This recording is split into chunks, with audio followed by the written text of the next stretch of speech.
the gleaming floors, and a humming heart. The glass doors of Innovate Solutions sighed open as Leo swiped his access card. 11:03 p.m. The air inside was cool and sterile, a stark contrast to the humid night clinging to the city outside. He wheeled in his cart, the squeak of its wheels a familiar comfort. Tonight, the faint scent of burnt coffee and something vaguely floral hung in the air, probably leftover from a late meeting. He set to work, the fluorescent lights buzzing softly overhead. First, the break room. Crumpled napkins, a discarded apple core, and the lingering ghost of ambition clung to the air. He wiped down the counters, the stainless steel gleaming under his ministrations. Leo always made sure to leave it spotless. Small acts of rebellion against the anonymity of the job, he thought, leaving a mark of care in a world obsessed with innovation and disruption. His thoughts drifted, as they always did, to Mia. Her laughter, bright and untamed, echoed in his memory. She'd lost another tooth today. He'd almost missed it, working a double shift at the diner to cover for a sick colleague. Almost. But then Mia, with her gap-toothed grin, had presented him with the tiny pearly prize wrapped in a tissue. He'd slipped an extra $1 under her pillow, a silent promise of more to come. He moved on to the main office floor, a vast expanse of desks and ergonomic chairs. The low hum of the building's ventilation system was a constant companion. He sprayed the cleaning solution. The lemon sent a sharp, clean break from the day's digital residue. The rhythmic swoosh of the mop filled the silence. He started humming, a snatch of an old Italian lullaby his grandmother used to sing. It was a simple melody, a comforting anchor in the sometimes turbulent sea of his life. He imagined Mia asleep in her bed, clutching her stuffed giraffe, Gigi. He needed to fix Gigi's ripped ear tomorrow. Leo pushed the mop with a steady rhythm, the polished floor reflecting the overhead lights like a still lake. He took pride in his work. It wasn't glamorous, it wasn't challenging in the way his old life had been, but it was honest, provided. It gave Mia stability, a roof over her head, food on the table. And that, he thought, was enough. More than enough. He tackled a particularly stubborn stain near the water cooler. A rogue splash of something dark and sticky. He scrubbed at it, the muscles in his arms burning slightly. He wasn't just cleaning a floor, he was building a future. Brick by brick, mop stroke by mop stroke. He straightened up, wiping his brow with the back of his hand. The floor gleamed, a testament to his effort. He glanced at his watch. 2:17 a.m. Almost halfway through. He started humming again, the lullaby a little louder this time. His heart, tired but resolute, beat in time with the music. He had a daughter to raise and a floor to shine. The night was still young. The CEO's late night. The crimson ink bled across the contract, another amendment she hadn't approved. Eleanor Albright stabbed the pen into its holder with enough force to make the crystal base rattle. Damn it, she'd specifically told Jenkins. She massaged her temples, the fluorescent hum of the office lights a relentless counterpoint to the throbbing behind her eyes. Another late night. Another fire to extinguish. She skimmed the quarterly projections again, her gaze hardening. Margins were tighter than a drum, and that new AI initiative was bleeding capital faster than anticipated. Eleanor swiveled in her high-backed chair, the leather creaking a familiar protest. The city sprawled beneath her, a glittering tapestry of ambition and anonymity. Thousands of lives, each with its own dramas and triumphs, oblivious to the silent battles waged within these glass towers. Running Innovate Solutions was like conducting a symphony of chaos. Every department, every employee, a different instrument playing its own tune, and she, Eleanor Albright, was supposed to somehow orchestrate it all into a harmonious whole. Most days, it felt more like a discordant mess. A soft chime from her computer announced an incoming email. She sighed, already anticipating another crisis. It was from marketing, requesting an immediate budget increase for the upcoming product launch. Eleanor's lips thinned. They'd already exceeded their allocated funds. She typed a curt reply, justification required. Meeting 8 a.m. sharp. She leaned back, the weight of responsibility a physical ache in her shoulders. Sometimes she wondered if it was all worth it. The constant pressure, the endless demands, the gnawing feeling that no matter how hard she worked, it would never be enough. There were days she longed for the simplicity of her early career when her only concern was solving a complex algorithm, not managing hundreds of personalities and a multi-million-dollar budget. Outside, the city lights twinkled, beckoning, promising escape. But escape was a luxury she couldn't afford. Not now.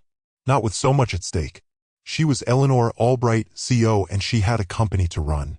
A company and the livelihoods of its employees depending on her decisions. A flicker of movement caught her eye. Down on the ground floor, near the loading docks, a solitary figure was mopping. The rhythmic swoosh of the mop echoed faintly even this high up. A cleaning crew, no doubt, working the graveyard shift to keep the place spotless. She wondered who he was, what his story was. Did he have dreams of his own, aspirations beyond the sterile confines of these corporate walls? She watched him for a moment longer, a strange sense of connection forming. Two souls, working late into the night, each in their own way contributing to the grand, intricate machinery of the city. Eleanor straightened her shoulders. It was time to get back to work. The symphony wasn't going to conduct itself. A fever and a worry. The insistent buzz of his cell phone sliced through the rhythmic whisper of Leo's mop across the linoleum. The display showed Mia's school. Dread coiled in his stomach. Emails were the norm, a phone call meant trouble. He wiped his hands, leaving dark smears on his work pants, and answered Leo Rodriguez. A woman's voice, crisp and professional, responded, "Mr. Rodriguez, this is Nurse Thompson at Northwood Elementary. I'm calling regarding Mia. She's running a temperature of 102.4 and complaining of a splitting headache. We need you to collect her." "A fever, that high?" Leo's voice wavered.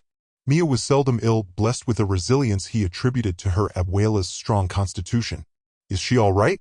Anything else I should know?" "She's resting quietly in my office. A bit flushed, but stable. I've administered acetaminophen, but school policy mandates a parent pickup." "Understood. I'll be there immediately." The phone suddenly felt like lead. 102.4. That was alarming. He pictured Mia, her normally brilliant eyes, windows to a mischievous spirit, now dimmed and heavy. An intense wave of protectiveness, a visceral need to shield her, washed over him, almost stealing his breath. He sought out Mr. Henderson, the day manager, who was meticulously buffing the already gleaming chrome of a table leg. "Mr. Henderson, I have to leave. My daughter's unwell." The placid neutrality usually etched on Henderson's face gave way to a pinched frown. "Leave, Rodriguez? It's barely 11. We're already stretched thin." "I understand, sir, but it's my daughter. She's running a high fever. I must go." Leo's tone was resolute, tinged with a quiet desperation he hoped the man would acknowledge. Henderson expelled a breath heavy with annoyance. Fine, but you'll need to arrange coverage for your shift tomorrow. I can't keep accommodating everyone's emergencies." "Yes, sir. Thank you, sir." Leo refrained from mentioning his consistent reliability, his unwavering work ethic that surpassed everyone else's. Arguing would only waste crucial time. He snatched his jacket from the cramped storage space, its thin material offering scant protection against the sudden chill that had settled over him. As he rushed toward the parking lot, his mind spun with possibilities, each more frightening than the last. What if this was more than just a simple bug? What if something serious was brewing? Mia had been uncharacteristically withdrawn recently, lost in thought. He dismissed it as school-related stress, but now anxiety gnawed at him. He had to reach her. He had to assure himself that his smart, courageous Mia was safe. Worry was a tight band constricting his chest with each hurried stride. He loathed this feeling of powerlessness, the knowledge that his meager wages didn't afford him the luxury of simply dropping everything to be there for her without consequence. Mia was conscious of their financial struggles. He'd heard her confiding in her beloved bear, oh so once, her small voice filled with concern about the electricity bill. He needed to find a way to alleviate her worries, and his own. But for now, nothing mattered except reaching Northwood Elementary and embracing his precious daughter. The multilingual symphony. Leo squeezed the bridge of his nose, the harsh smell of disinfectant offering little solace as his anxiety spiraled. The daycare had phoned yet again. Little Maya was burning up with fever, and he had to collect her now. His gaze darted to the wall clock, 6:17 p.m. Still almost 2 hours until his shift ended. "Madre de Dios," he whispered, fumbling for his phone. He scanned his contact list, his finger hovering over his mother's name. Seeking a modicum of privacy, he retreated into the cleaning supply closet, praying its confined space wouldn't amplify his rising panic. He punched in the numbers. "Mama? Soy Leo. I'm begging you for a favor, a huge one. Necesito que hables con mi jefe." He poured out the situation in a torrent of Spanish, imploring her to masquerade as his aunt and fabricate a family emergency. His mother, ever pragmatic, peppered him with questions about Maya's condition and his dedication to his job. He brushed her off, promising to call back later with details. His voice strained with desperation. He then tried his cousin Li Wei all the way in Shanghai. What did Didi? Qing bang wa yij mang. I desperately need someone to cover my shift tonight. Maya's sick, really feverish. Could you possibly call my boss? Tell them I have to leave because of a family crisis. Li Wei, a software engineer with little patience for histrionics, delivered a polite but firm refusal. He was willing to offer remote assistance if Leo's floor scrubber was acting up, but that was the extent of it. Leo shoved the closet door closed, the sharp report bouncing off the walls of the suddenly hushed hallway. He raked a hand through his already messy hair. He was desperate for a break. France was the next shot. Alan, mon ami, I'm in dire straits. Maya est malade, I need to get her. Can you call my work? Invent a family emergency, something believable. Alan, never one to shy away from theatrics, launched into an elaborate tale involving an escaped miniature poodle and a sudden, debilitating allergic reaction, but flatly refused to impersonate a relative in distress. Too risky, Leo. I'm an artist, not a con man. His final recourse, his brother, Klaus, in Berlin. Bruder, ich brauche deine Hilfe. Maya is crank. Can you call my work? Tell them a family emergency requires my immediate departure.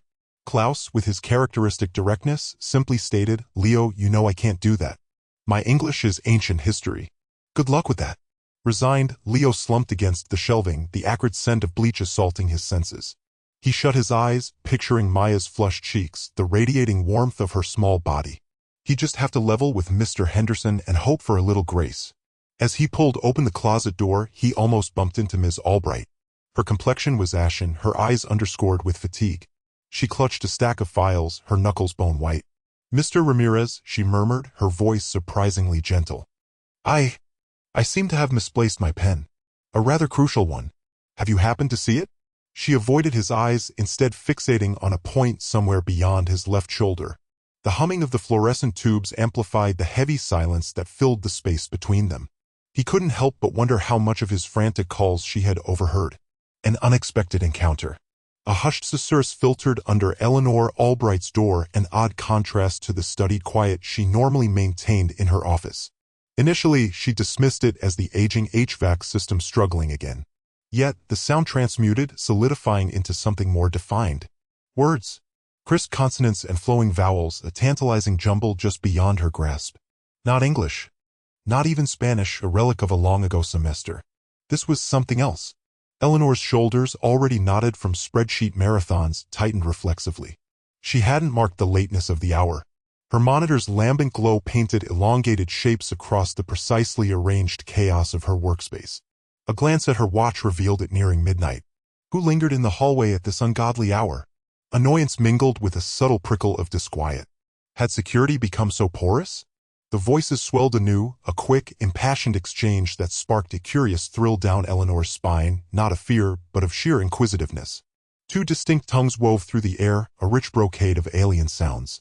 Almost a melody, save for the undercurrent of urgency that ran beneath it. Compelled by an impulse she couldn't quite articulate, Eleanor pushed away from her desk, the chair protesting with a leathery groan. She smoothed her slightly disheveled jacket, a pointless act of self-reassurance, and moved toward the portal. Her hand wavered over the cool metal. What if it signaled trouble? What if... She scolded herself for such paranoia. This wasn't her usual mindset. But the persistent voices beckoned like a strange aria, a siren song of linguistic mystery. Drawing a steadying breath, she twisted the knob and eased the door ajar, peering out into the muted corridor.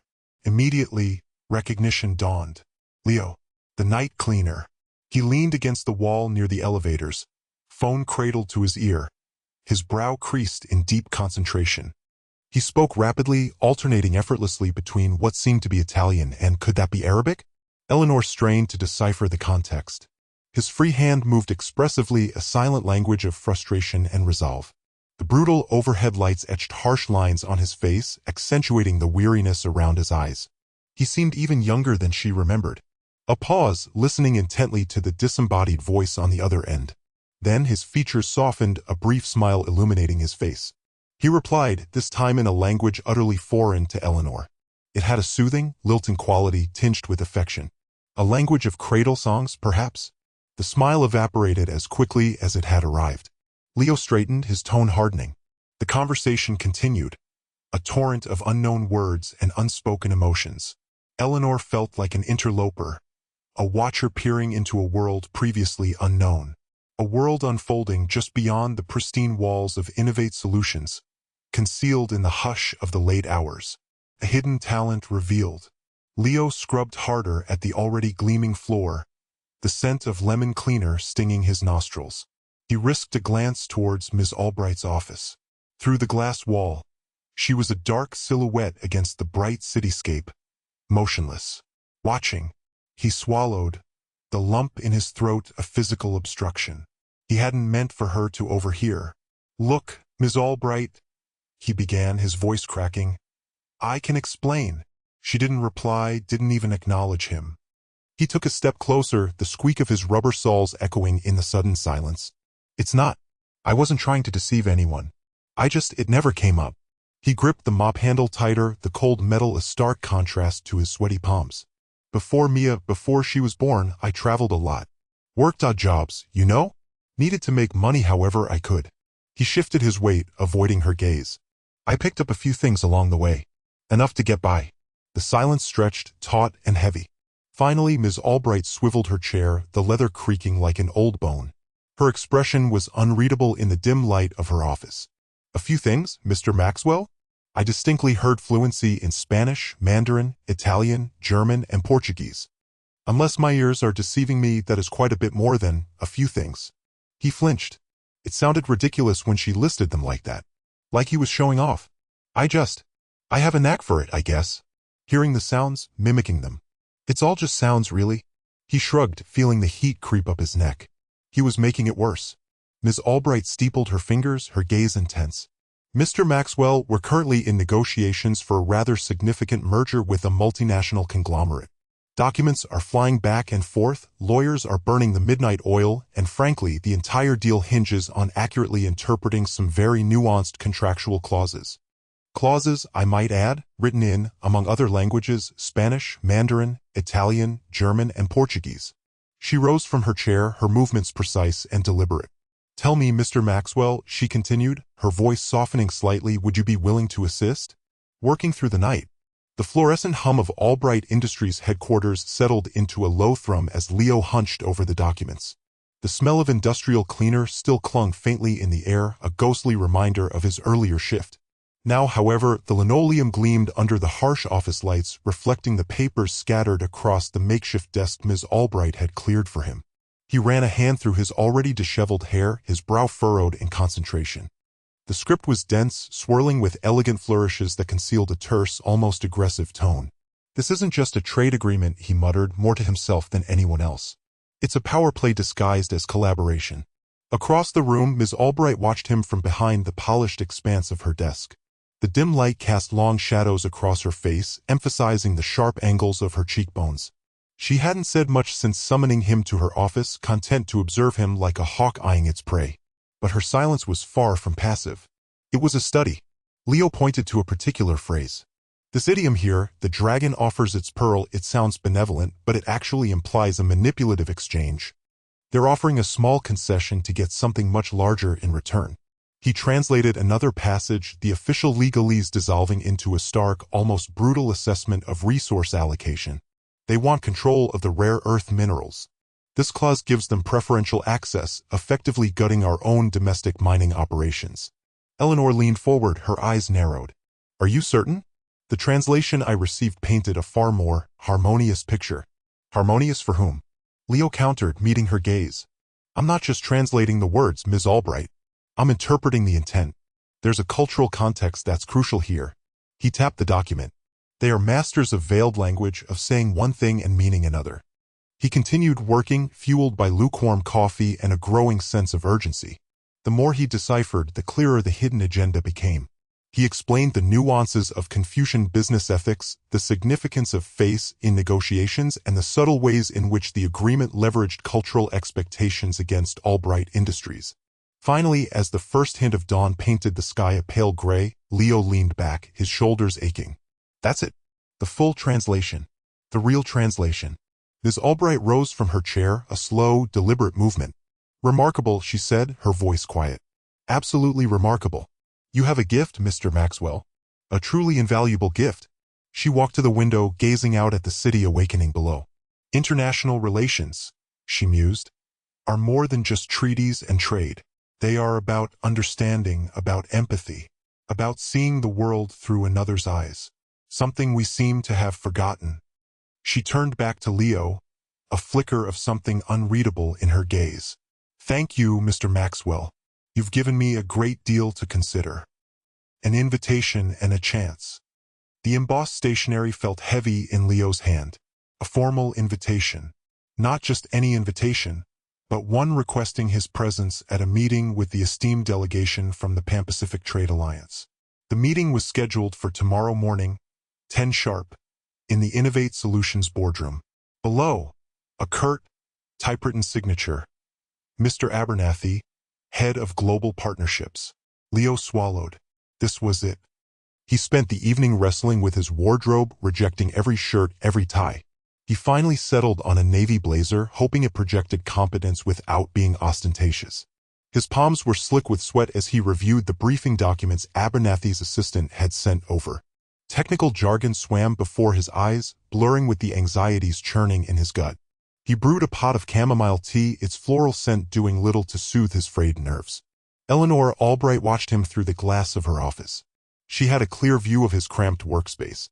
He was a whirlwind of nervous energy, pacing, muttering to himself, pausing only to scrub furiously at some invisible stain on his already spotless desk. A small smile played on her lips. She understood pressure. But something about Leo's palpable anxiety made her uneasy. Was he up to this? Her instincts, usually razor-sharp, were giving her mixed signals. The next morning, Leo felt like he was walking the plank. The boardroom was a study in corporate austerity, polished mahogany, sterile lighting, and an air thick with expectation. He found his assigned seat, tucked away near the far end of the table, his heart hammering a frantic rhythm against his ribs. The delegation arrived precisely at 10. They were a colorful assembly, their attire a vibrant tapestry of silks and linens. Abernathy launched into his prepared presentation, a monotonous drone that seemed to glaze over the nuances of Innovate Solutions' groundbreaking technology. Leo noticed the delegation exchanging polite but clearly uncomprehending glances. Then came the opportunity. A complex technical question arose, posed in rapid-fire Mandarin. Abernathy, caught off guard, stammered, fumbling for his translation notes. Leo, without thinking, responded in fluent Mandarin, clarifying the intricacies of the data encryption protocol. A ripple of surprise went through the room. The lead delegate, a woman with eyes like polished obsidian, turned her gaze to Leo. She spoke to him directly, peppering her questions with idiomatic expressions and subtle cultural references. Leo responded in kind, his initial nervousness evaporating with each perfectly translated phrase. He found himself enjoying the conversation, the intellectual sparring a welcome distraction from the boardroom's oppressive atmosphere. He wasn't just translating words, he was interpreting intent, bridging cultural gaps with a disarming smile and a genuine interest in their perspectives. He even managed to crack a small joke, eliciting a chuckle from the previously stoic delegation. By the end of the meeting, the lead delegate was beaming at him. She declared, through Leo, that Innovate Solutions was their preferred partner. The deal was sealed. Abernathy, still visibly flustered, could only offer a weak smile. The room buzzed with relieved murmurs. Leo, flushed with exhilaration, finally allowed himself to breathe. He had done it. A new beginning. Eleanor Albright tented her fingers, sunlight catching on the stark geometry of her silver rings. Leo shifted, the nap of the expensive carpet yielding silently to the wear on his shoes. "Mr. Rodriguez," she started, her tone precise yet not unkind, "I've been evaluating your performance. And, frankly, your resourcefulness. While you were initially brought on for temporary assistance, I've observed that your talents are misplaced." She paused, her gaze piercing. "I'm prepared to offer you a permanent position within our International Affairs Division. The responsibilities would include document translation, facilitating communication with our international partners, and the potential for overseas assignments." Leo's heart leaped. Assignments abroad. He hadn't dared to even whisper such a dream. "Ms. Albright," he hesitated, searching for the right words. "I'm profoundly grateful. I accept. Thank you. You have no idea." A fleeting expression flickered across Albright's face. Perhaps a hint of satisfaction? Or a shadow of apprehension? "Very well." Human Resources will contact you with the particulars. I expect unwavering professionalism and discretion, Mr. Rodriguez. This promotion carries considerable weight and with it substantial accountability. He nodded, a grin threatening to split his face despite his attempts at composure. You won't regret this, Ms. Albright. Not for a second. The instant he crossed the threshold of their compact apartment, Mia sensed a shift in the atmosphere. He hummed with an almost visible elation. Mija, he announced, his voice ringing with joy. Emerging from her room, clutching a half-finished drawing of a fantastical griffin, she frowned slightly. What's wrong, Papa? Are you all right? She queried, a touch of worry clouding her features as she scrutinized his face. He knelt, enfolding her small hands in his. Wonderful news, Princess. Truly wonderful. Ms. Albright offered me a real job. A permanent position. No more. The other thing, he waved his hand vaguely, avoiding the explicit mention of scrubbing floors. I'll be utilizing all my languages, interacting with people from across the globe. Mia's eyes widened, then the corners crinkled as a brilliant smile bloomed. Really, Papa? That's fantastic. I knew you were capable. I kept telling you. She wrapped her arms tightly around his neck, giving him a fierce hug. Does this mean we can? Her voice trailed off, hesitant. He understood implicitly. It means we can breathe a little easier, Mia. It means we can put away a little. It means, perhaps in the near future, we can finally acquire that art set you've been eyeing. She gasped, pulling back to search his face. Seriously? Oh, Papa. The following weeks became a vibrant blur. Leo immersed himself in his new role, devouring every report, mastering new software programs, and captivating even the most demanding clients with his linguistic dexterity and genuine zeal. He was home by 6 each evening, assisting Mia with her schoolwork, preparing dinner, and still finding the time to narrate a bedtime story, weaving between English and Spanish with playful ease. He was weary, certainly, but it was a welcome exhaustion. A rewarding fatigue. He noticed the worry lines gradually receding from Mia's brow, replaced by the unbridled happiness that should always reside there. The burden of responsibility still lingered, but it was now counterbalanced by a lighter sensation of hope. This fresh start represented an opportunity to cultivate a better existence, not solely for himself, but for his daughter. And he wouldn't squander it.